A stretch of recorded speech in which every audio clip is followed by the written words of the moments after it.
Bonjour à tous, j'espère que vous allez bien. Je me présente, je m'appelle Benjamin Brochet, je suis kinésithérapeute et ostéopathe. Et aujourd'hui, dans cette vidéo, je vais répondre à une question, c'est comment traiter la tendinite d'Achille, c'est-à-dire la tendinite du triceps, la tendinite du mollet, quand vous en êtes atteint. Je vais vous donner différentes techniques, différentes stratégies pour que vous puissiez vous occuper au mieux de cette tendinite pour la traiter chez vous à la maison. Alors, c'est quoi cette tendinite? Cette tendinite, c'est tout simplement une inflammation du tendon du triceps sural, c'est-à-dire du tendon du mollet. Et cette tendinite, elle est douloureuse, elle est dans un premier stade aigu dans ses premiers jours et ensuite elle va devenir chronique. Elle va fragiliser votre tendon et la conséquence la plus grave, ça va être la rupture de ce tendon qui est fragilisé. D'où l'importance de s'occuper de cette tendinite au plus vite pour qu'elle ne devienne pas chronique et qu'elle n'entraîne pas à terme une rupture. Je vous propose donc à travers cette vidéo de répondre à cette question. Avant toute chose, je vous invite à vous abonner à ma chaîne et à appuyer sur la petite cloche de notification pour avoir mes prochaines vidéos. On passe tout de suite au traitement.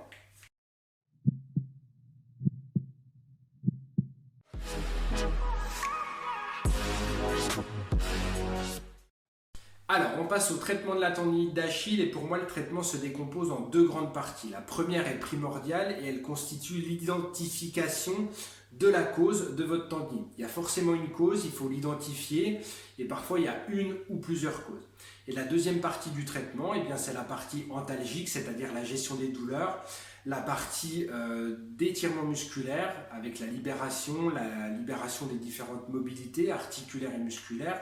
Ensuite, on a un travail de renforcement et enfin un travail proprioceptif, c'est-à-dire d'équilibre global du pied et du corps. Alors, on va passer tout de suite à la définition des différentes causes et vous allez chez vous identifier là où les causes qui sont responsables de votre tendinopathie. La première cause, la plus importante, c'est l'activité physique, la sursollicitation de ce tendon, soit dans un contexte d'intensité, donc trop d'efforts en trop peu de temps ou trop d'efforts sur la durée. Là, le traitement principal va constituer dans un premier lieu le repos. Ensuite, on a en deuxième cause tout ce qui va concerner le pied. Donc dans le pied, on a les pieds plats, les pieds creux, les appuis trop postérieurs ou encore plus souvent les appuis trop antérieurs, c'est-à-dire trop sur la pointe du pied. Dans ce cas-là, il faut consulter un pédicure-podologue ou un posturologue qui va vous faire des semelles adaptées, qui va permettre de bien répartir les appuis au niveau de votre pied. Pensez également aux chaussures qui sont parfois pas très bien adaptées et qui peuvent occasionner également la tendinite. Soit la chaussure n'est pas adaptée en termes de semelle, soit il y a un appui constant de frottement au niveau du tendon d'Achille.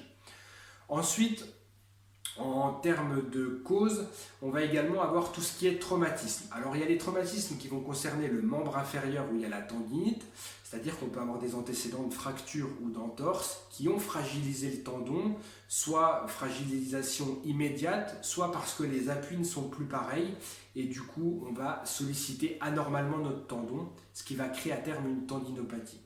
Soit on a un traumatisme qui a été généré sur le côté opposé, et en fait, on n'a jamais vraiment retrouvé nos bons appuis. C'est-à-dire que du côté opposé où on a eu le traumatisme, on n'a jamais vraiment réappuyé correctement et on appuie trop du côté où ça va bien. C'est-à-dire du côté où on n'avait pas le traumatisme.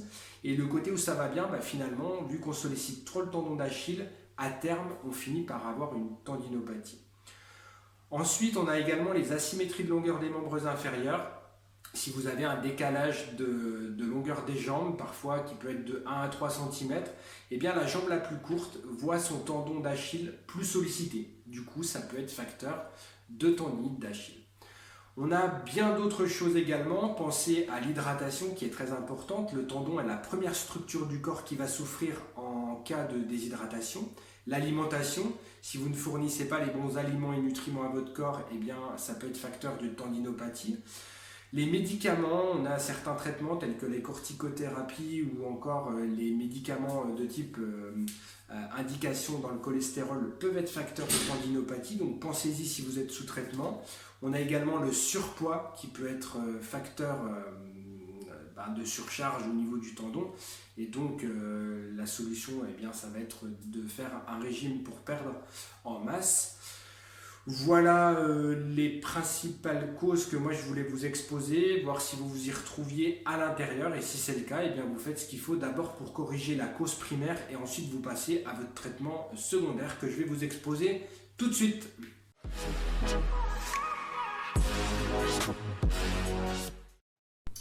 Alors on passe à la partie antalgique et on commence par une technique qui est très efficace, c'est les techniques d'application d'argile. Alors tout le matériel que j'utilise dans la vidéo, eh bien, je le mets dans la description, ce qui vous permettra, si vous voulez y jeter un œil, vous avez les liens qui vous redirigent principalement sur Amazon. Alors l'argile de soin, la cryo-argile, ça va vraiment permettre de casser l'inflammation, ça va permettre d'avoir une réelle efficacité antalgique dans l'action de l'argile et également dans le ressenti puisque ça va vous faire un effet glacial. Pour l'appliquer, il suffit juste d'en mettre au niveau de la paume des doigts. Vous appliquez bien sur la région du tendon. Vous pouvez remonter également un petit peu sur le mollet, descendre un petit peu sur le pied. Vous en mettez suffisamment pour recouvrir la peau. Voilà. Et ensuite, vous appliquez un film cellophane tout autour.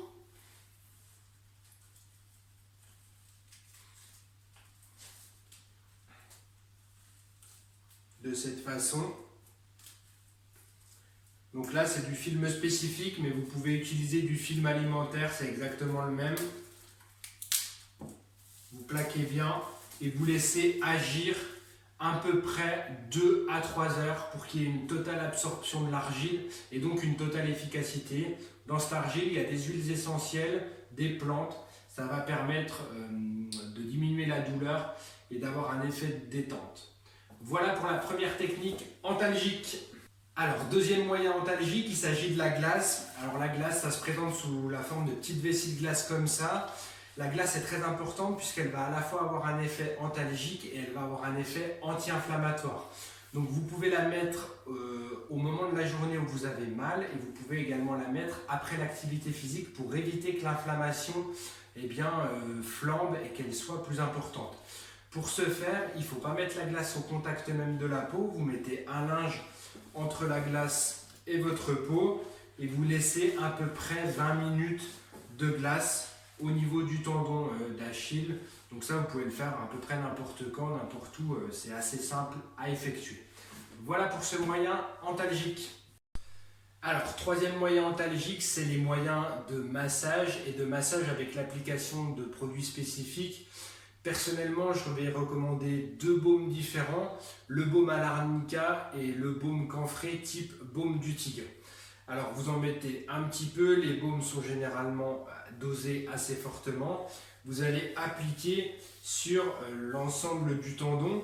Alors il faut savoir que finalement, on va agir dans les différents exercices que je vais vous proposer par la suite sur le tendon, sur la plante du pied et sur toute la partie musculaire du mollet. Le but, ça va être de relâcher toute cette zone-là. Donc on va déjà avoir une action avec le massage qui est localisé là où vous avez mal, c'est-à-dire sur le tendon. Donc vous pouvez masser de part et d'autre du tendon, venir insister là où ça fait un petit peu mal, là où c'est un petit peu gonflé. Parfois on a même la présence d'un nodule. Et vous pouvez également venir avec le massage détendre toute la partie du mollet pour détendre toutes ces tensions qu'on a à l'intérieur de ce muscle, ces tensions réactives à la tendinite. Donc voilà, vous pouvez masser de bas en haut en pétrissant la partie basse du mollet, puis la partie plus musculaire haute. Et vous redescendez au niveau du tendon que vous essayez de mobiliser de haut en bas ici par rapport à votre talon pour déjà lui donner un petit peu de mobilité de cette façon-là. Et vous pouvez presser longitudinalement comme si vous suiviez finalement une corde de bas en haut ce tendon. Si vous supportez bien la douleur, vous pouvez appuyer assez fort sur le tendon. Vous pouvez venir masser un peu la région du tendon puisqu'il y a des fibres du tendon qui vont venir se poursuivre jusque sur la plante du pied et vous pouvez détendre la plante du pied qui généralement est tendue dans le contexte de tendinite d'Achille. Donc là, c'est plutôt des manœuvres assez profondes que vous effectuez pour détendre la voûte plantaire. Et après, vous remassez un petit peu ce tendon. Vous venez essayer de le pétrir, vous venez essayer de le mobiliser un petit peu dans tous les sens pour décoller les éventuelles adhérences qu'il y aurait avec les éléments adjacents. Et puis ensuite, il faut vraiment détendre ce muscle. Donc le détendre par le massage et puis on verra un petit peu plus tard qu'on va le détendre par des techniques d'étirement musculaire. Voilà, je vous conseille de faire ça avec un baume actif, ça permet une double action. Le massage, un effet antalgique, un effet de mobilisation, on redonne déjà de la mobilité. Et puis le fait d'utiliser un baume va avoir un effet antidouleur, bien entendu. On passe tout de suite aux techniques suivantes qui sont des techniques d'étirement musculaire.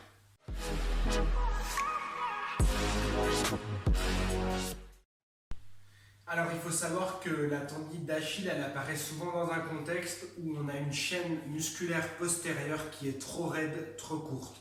Du coup, le but du traitement, ça va être de redonner un maximum de mobilité à cette chaîne musculaire qui est composée principalement du triceps, le muscle qui est à la tendinite, et toute la partie des ischio-jambiers qui est plus haute. Donc pour étirer les ischio-jambiers, on place notre jambe sur une chaise comme ceci et on va venir se pencher en avant pour ressentir un étirement postérieur à ce niveau-là. On peut le faire dans un premier temps uniquement les ischio-jambiers, 15 secondes, on relâche et on fait 3 fois 15 secondes avec 10 secondes de repos entre chaque série. On peut le faire de la même façon en y mettant le triceps sural, c'est-à-dire en effectuant le même exercice mais avec la pointe du pied remontée. Et de la même façon, on fait 3 fois 15 secondes avec 10 secondes de repos entre chaque série. Et puis, on peut bien entendu faire le triceps sural uniquement. Triceps sural uniquement, on se met en fente pour étirer le triceps droit.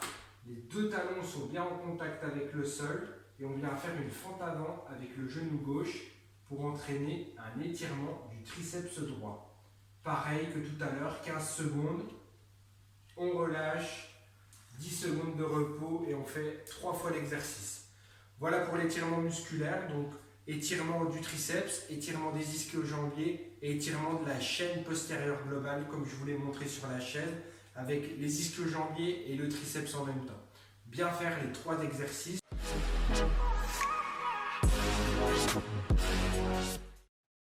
Alors, il y a également du renforcement musculaire qui doit être effectué et ce renforcement musculaire, il est effectué dans un but de redonner un bon sens aux fibres musculaires puisqu'en fait, sur la tendinopathie, les fibres musculaires sont disposées de façon un petit peu anarchique, ce qui parfois d'ailleurs constitue le nodule que vous avez au niveau de la tendinopathie. Le but des exercices de renforcement que je vais vous montrer, c'est une réorientation des fibres musculaires qui constituent votre tendon. C'est des contractions excentriques que l'on va rechercher. Pour ce faire, on va se mettre sur la pointe des deux pieds, on va rester sur le pied où il y a notre tendinopathie et puis on va redescendre tout doucement. Et on recommence. On monte sur les deux pieds et on redescend en excentrique sur le pied où il y a la tendinite. Voilà, tout doucement. Si vous avez un support sur lequel vous vous tenez, c'est juste pour l'équilibre, hein. Vous ne soutenez pas votre poids dessus. Voilà, ça, vous vous fixez à peu près au début 10 à 15 répétitions, repos et vous recommencez. C'est un travail qui va réorienter les fibres, mais qui va générer également un petit peu de douleur et un petit peu d'inflammation. Donc c'est bien de glacer juste après les exercices de renforcement musculaire. Voilà pour la partie renforcement musculaire. On passe tout de suite à la proprioception.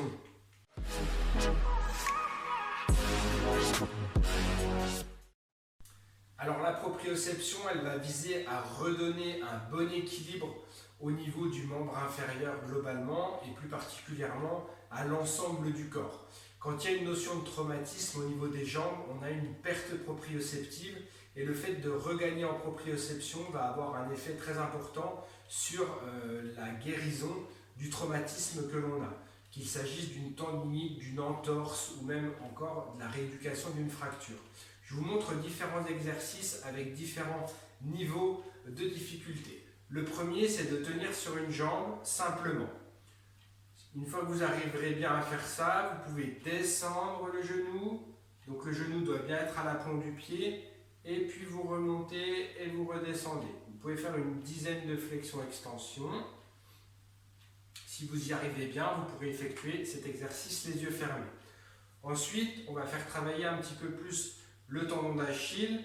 Donc on va monter sur la pointe du pied et on redescend. On remonte et on redescend. Tout doucement si possible et on redescend. Et petit à petit, on va essayer de rester en position pointe de pied 4-5 secondes si possible et on redescend.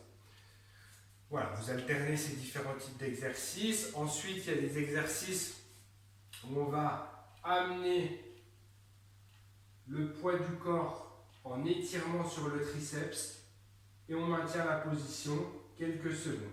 On peut revenir en position comme ceci et on repart comme cela. Pareil, on répète plusieurs fois l'exercice. Il y a les exercices proprioceptifs en latéralisation. On vient se placer comme cela.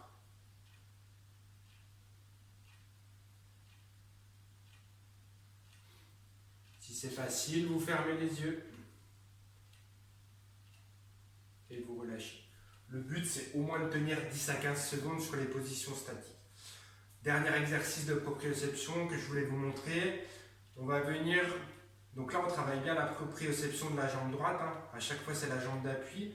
On vient rechercher un point en avant, un point sur le côté, un point en arrière avec la pointe du pied, un point ici, et on recommence avant, côté, arrière et à l'intérieur. Voilà, si vous voulez, vous pouvez vous faire des repères avec des petits cônes si vous avez un petit peu de matériel à la maison. Voilà pour les exercices proprioceptifs qui ne sont pas du tout à négliger et qui sont à faire plutôt dans une deuxième partie de rééducation. Favoriser la partie antalgique premièrement, ensuite les étirements, puis le renforcement et en dernier lieu la partie proprioceptive.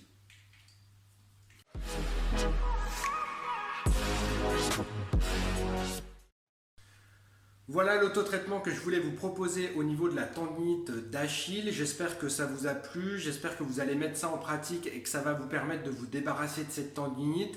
Retenez bien qu'il faut identifier la cause de votre tendinopathie, la traiter.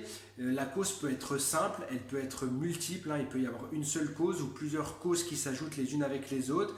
Il faut faire les exercices également que je vous ai proposés, ne négligez rien, faites bien la partie antalgique, les étirements, le renforcement et le travail proprioceptif. Et avec tout ça, eh bien, votre tendinite devrait disparaître. Alors, elle ne disparaît pas du jour au lendemain. Si vous avez une tendinopathie qui est là depuis quelques jours, ça devrait être assez rapide. Par contre, si vous avez une tendinite chronique qui s'est installée depuis déjà plusieurs mois, eh bien, forcément, ça va prendre un petit peu de temps. Persévérez, vous allez réussir en appliquant ce que je viens de vous dire à vous débarrasser normalement de votre tendinite. Voilà, j'espère que tout vous a plu, mettez bien ça en pratique. Je vous invite à mettre un énorme pouce si ça vous a intéressé. Je vous invite encore une fois à vous abonner à ma chaîne également. Je vous dis à tous une très très bonne journée et une très très bonne santé à vous. Prenez soin de vous. Ciao ciao.